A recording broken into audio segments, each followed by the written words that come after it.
Hi, it's Paul here, and welcome to this brief video explaining all about the 12 pillars of mental fitness. So back in 2016, I suffered a mental breakdown, and since then I've struggled with general anxiety disorder, panic, and depression. So my mental health deteriorated to a point where I was self-medicating with alcohol. I'd literally hit rock bottom, and I was having thoughts that I really didn't want to be around anymore. During this period, I've spent a lot of time learning about mental illness and trying different things to cope. And through these extremely challenging times, I've learned that there are no quick fixes and there's definitely no one size fits all approach to managing it. So the more I've learned, the more I've realized that mental health is far more complex than I ever thought. It became apparent that there was much more to it, that to really manage my mental health and improve it would involve working on an ever growing number of areas. And it's these areas that I call my 12 pillars.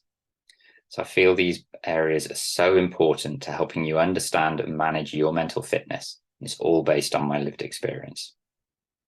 So what are the 12 pillars? Right. First up, we have nature.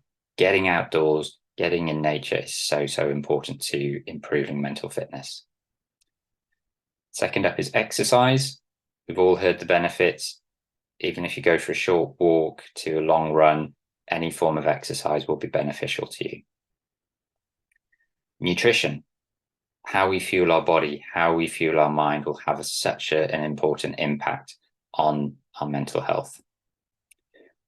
Next up is self-love, my personal challenging one. I think when we're struggling with our mental health, we can have a very low opinion of ourselves. We can beat ourselves up verbally a lot. So it is important to have a good level of self-love and self-esteem to move forward. Next up is knowledge, learning, understanding something will help you to manage and deal with something an awful lot better. Next up is sleep. We all know how important sleep is, but again, it's something we don't take seriously enough.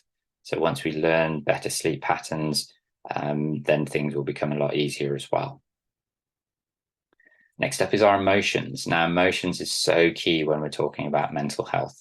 How we work with our emotions, how we understand our emotions will really help you with improving your mental fitness. Next up is our mindset. Again, if you're struggling, it's very easy to have a negative mindset. So we want to try and be as positive as we can. Obviously, we don't want to go over the top, but we really need to try and push it a little bit so that we are thinking more positive than negative. Next up is quite an important one, which I'm going to mention a little bit later, actually, and it's balance. Okay, it's so important to have balance in our lives. And I don't mean being able to stand on one foot without falling over. As I said, I'll explain it a lot more in a second, but balance is really key. Next up is our subconscious. Learning about our subconscious is really going to help you. It's where everything lies in this deeper space, shall we say. It's stuff that we're not aware of, but it's stuff that's controlling our lives. So the more we understand about our subconscious, the better chance we've got of managing our mental fitness. Next up is experience.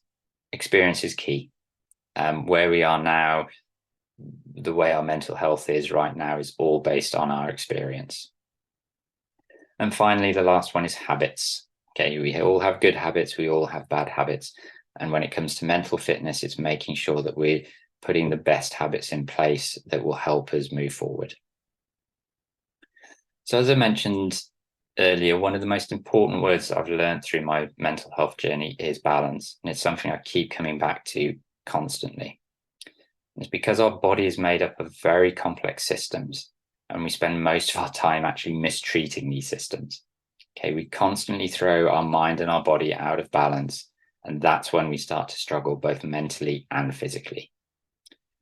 So through my 12 pillars of mental fitness talk and the program, I'll explain each of the 12 pillars in more detail, their importance to your mental health, and how you can improve them to help bring balance back into your life.